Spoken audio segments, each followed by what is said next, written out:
Hey guys, what's up? It's sortie time, let's go! Oh, actually, before we go...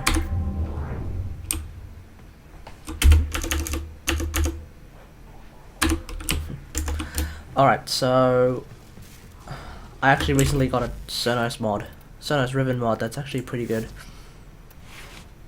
Cernos Visi Puracron, 114.3% extra damage, 28.7% damage to infested, 92.1% critical chance. Because of this Riven mod, I now have more than 100% critical chance. Yeah. Yeah.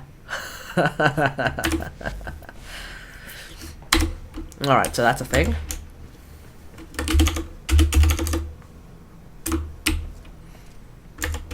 Alright, let's go. Spy... Oh, God, they have extra viral damage? Oh. Spy defense... Mobile defense. So this will be probably a bit long. The defense part will require some editing, but otherwise we should be fine.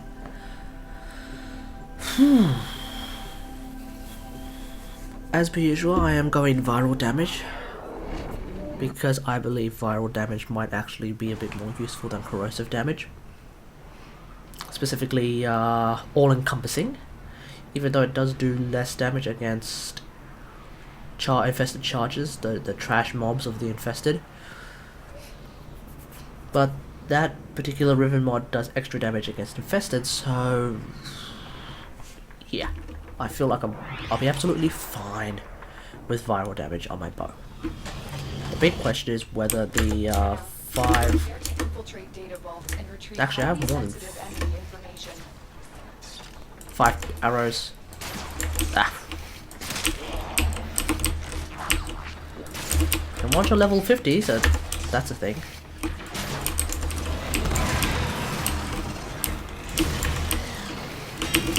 Okay, dead.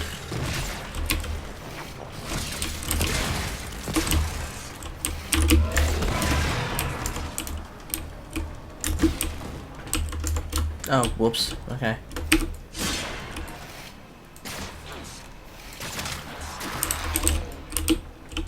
Wait, what the? Who are you tracking?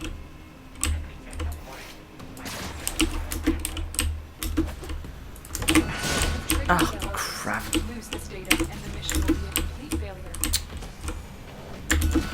God damn it.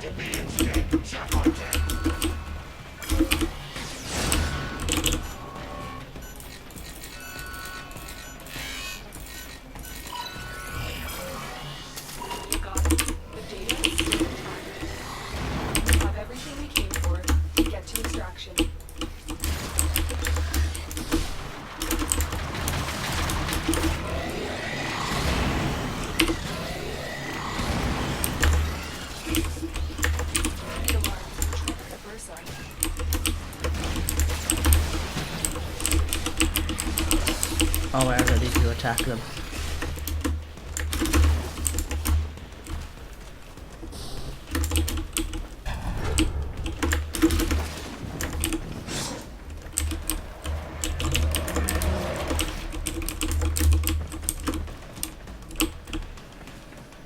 So that's a rhino with Archititron. Excellent. What? Why are you trying to attack my dog? Why are you trying to try? Why? Anyway.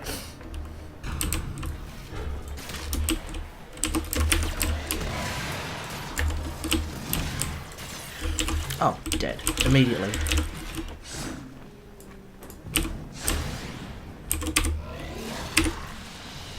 Alrighty.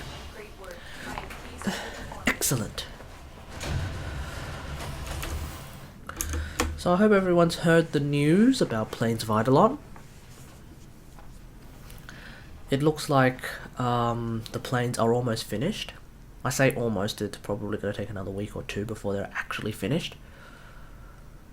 But they should be coming very soon. Trademark, of course. Yeah, judging by the gameplay demo that they gave, there's now mining, which is kind of nice. There's still spearfishing. it looks like there are going to be alerts, which are kind of like public events from Destiny in patrol missions. You can pretty much draw that comparison. It's going to be that kind of thing. The enemy density is something that some people noticed. Apparently, the demo that was shown was tuned for 4 players instead of just 1. There goes to Tyrion. Fine. Tuned for 4 players instead of 1.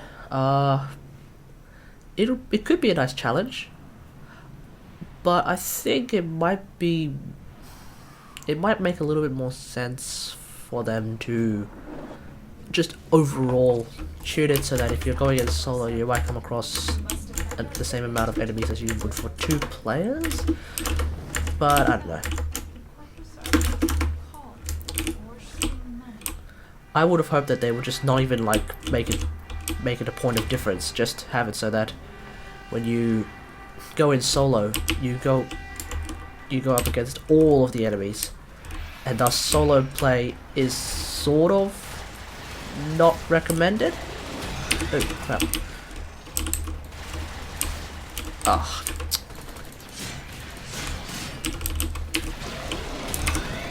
Come get your armor, boys. You have a Trinity. Fantastic. It actually like really defeats the purpose of me being here, because Trinity heals. Trinity does burst healing. I do sustain healing, provided I don't run out of energy. Ah. Oh, the one thing that Trinity can't do is give armor, so... But I guess it doesn't really matter when you have instant healing. Does Trinity's Blessing... Trinity's Blessing is a straight up 100% heal, if I remember correctly. I mean, I haven't played her in a long time, but that's my understanding of it.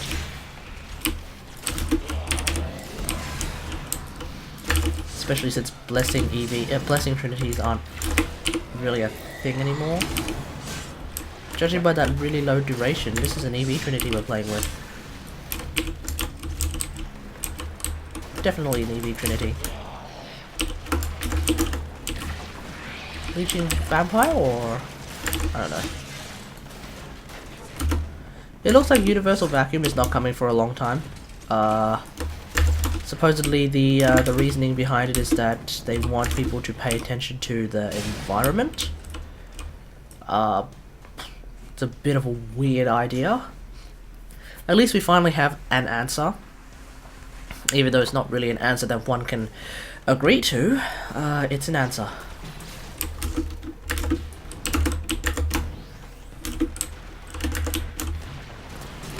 I feel like the pros far outweigh the cons when it comes to Universal Vacuum. And for that, I would rather see it in a game. In the game. If not Universal Vacuum, perhaps we could actually take a leaf out of Destiny's book. Is that how it's... is that the saying? Leaf out of Destiny's page or book? Either way, the point is, what Destiny has is a postman. We could introduce Postman Pat into WarFrame. By introducing Postman Pat, every time you, after a mission, all of the resources you may have accidentally missed, all of the bits and pieces that you may have accidentally left, get sent to you through Postman Pat. You just go and visit Postman Pat either in a relay, or maybe it's just part of your inbox. You'll just spam your inbox with like everything. You don't have to. You can scroll through all the bits and pieces you've missed, all of the mods you may have missed, or you could just like open up the message and then press close, and you'll get everything in your inventory. The only thing, of course, that this wouldn't help is energy pickups. So for energy pickups, you will have to physically go and grab them if you don't have vacuum. But for mods and resources, oh, and ammo, you won't be able to get ammo, obviously, because unlike Destiny, this game starts off with having all the ammo you need every single time. We're not scavengers. I don't know. Could be an interesting concept for WarFrame.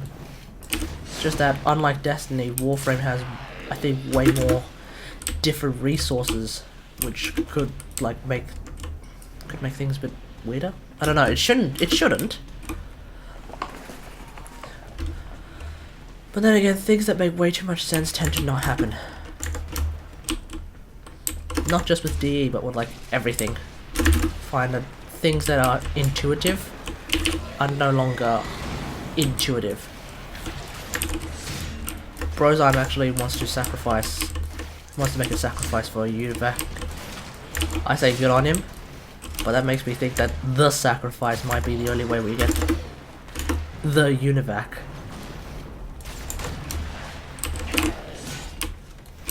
We'll see. But I think a Pokemon Pound idea could be pretty good.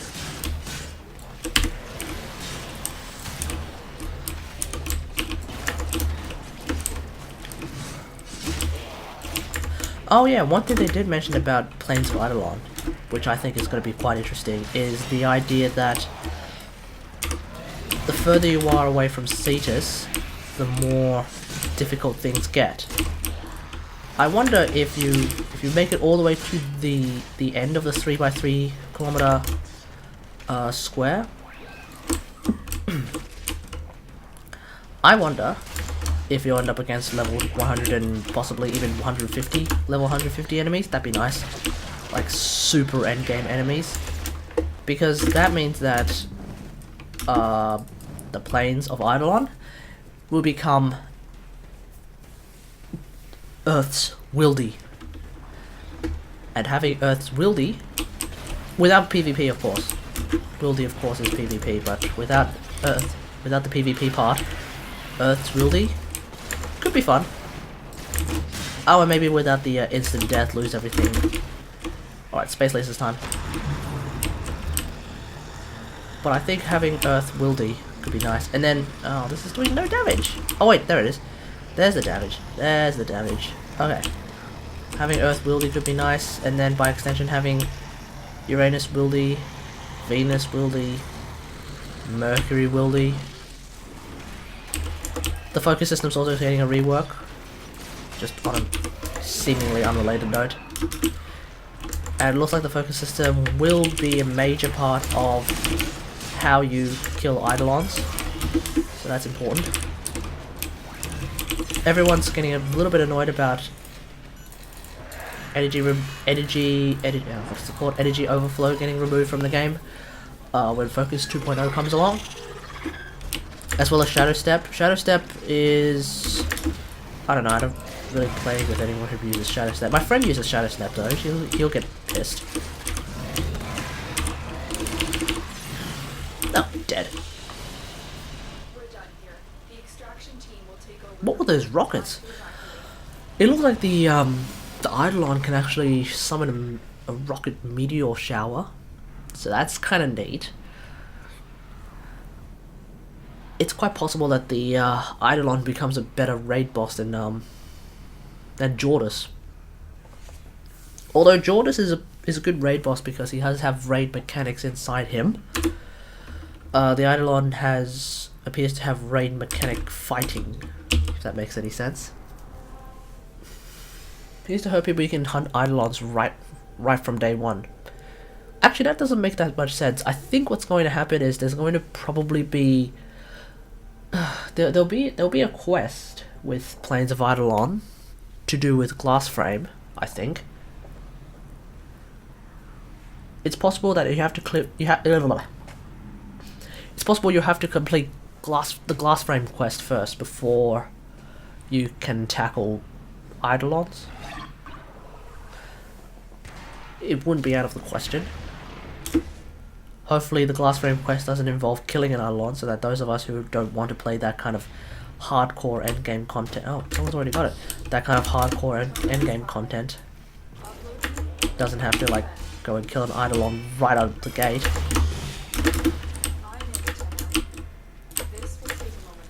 Oh crap.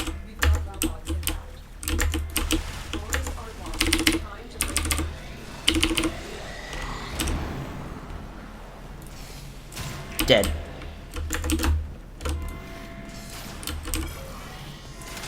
Dead. Wow, dead already. That's an Eximus, so they're usually stronger, but not that stronger because it's not an Eximus that's great against viral damage. Blitz Eximus I think does really well against, I want to say blast damage. Oh crap! I'm out of energy.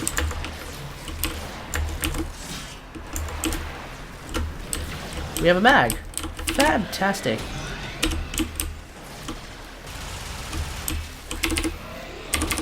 The Mag Deluxe skin is incoming.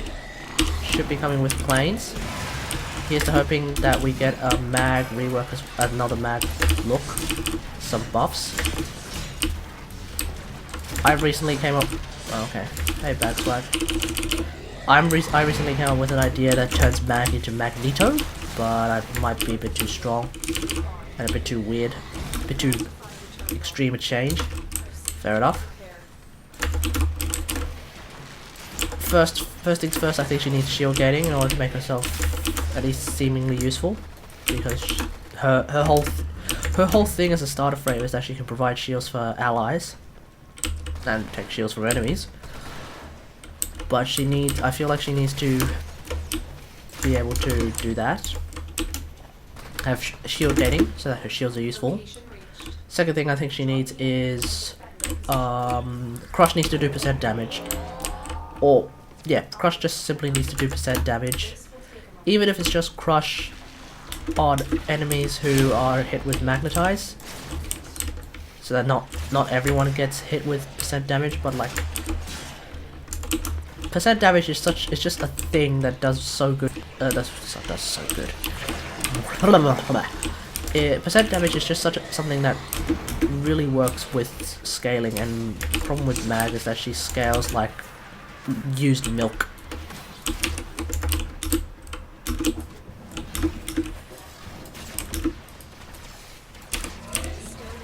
Like, the reason why I actually am fine with Oberon in his current stage is because he has like supporting capabilities that actually do something. And he has percent damage in his 1, which is kind of neat. I wonder if this percent damage will work on Eidolons. We'll find out soon enough.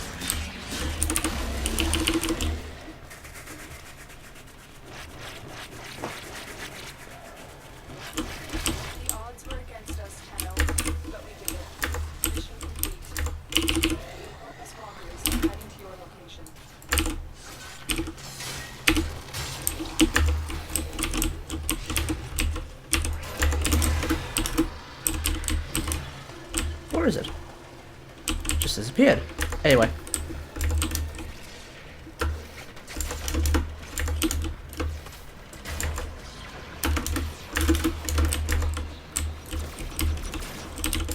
Oh, I should probably finish my train of thought about the Mag rework. Which was that Crush should do percent damage. I also think it should cast faster. And oh, that's right. Polarize. Yeah, polarize. Polarize. I feel like should provide like extra shields if it hits armor, and that's probably more of a buff to shield transference than actual polarize, because if Polarize hits Grenier, it doesn't exactly give extra overshields to Mag with shield transference, whereas it works a lot better against Corpus. And I feel like that was something that needed to be addressed with the original Mag rework, in that she was too good against Corpus and needed to be better against Grenier and sort of the same against Infested. But I think yeah, that's more of a shield transference buff. And Pool is fine. I'll also change her trait to something else so that people don't get pissed off at her for having universal vacuum. Yeah, alright, well, hope you guys enjoy this, and like, share, subscribe, and until next time, I'll see you guys later. Thanks for watching. Bye!